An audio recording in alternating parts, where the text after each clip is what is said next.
Things are bad for the Acolyte. Things are very, very bad for the Acolyte. The Nielsen numbers came out for the Acolyte today. It had 488 million minutes watched in the first 2 episodes. When you divide the minutes by the runtime, the Disney Netflix method, it gives us 6.4 million views, not viewers. So if we're comparing, you have Kenobi at 11 million, Boba Fett at 10, Ahsoka at 8, Acolyte at 6, Andor at 5. These are not good numbers, Jay. These are not good numbers. You know what's funny about the entire thread? Because I put this in my recent video, is the Star Wars fans are more upset that Andor is so low.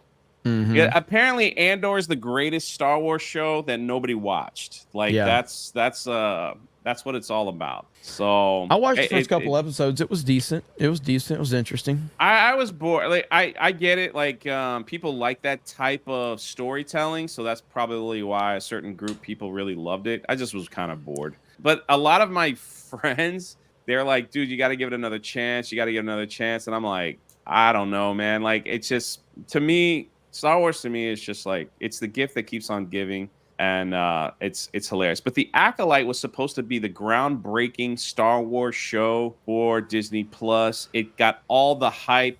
This is the show that made Kathleen Kennedy cry when she read it. All those things like that. It was going to change everything about Star Wars and in a way and push forward. And now look, nobody. And this is only the first 2. I can only imagine what like the last few episodes. Yeah. You know, this was the start of it all. These are supposed to be the higher numbers, you know. Well, Jay, I got news for you because Acolyte lead actor Amanda Listenberg claims welcome to criticism of show suggests large chunk of negative coverage is clickbait journalism. So she's welcome to criticism of the show, but then she dismisses criticism of the show. What? She's also non-binary. And she thinks if you're a nerd, you're probably gay. So we could just leave that right there. Basically, she has no idea what she's talking about. This right here puts it all in perspective.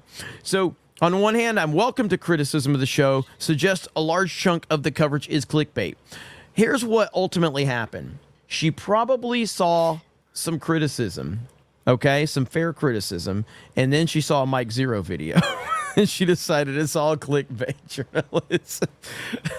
Yeah. I don't really fully understand the clickbait criticism. Now, what level of clickbait are we talking about? Because literally, we've gotten to the point where everything is clickbait, like you just said. But is there true clickbait out there?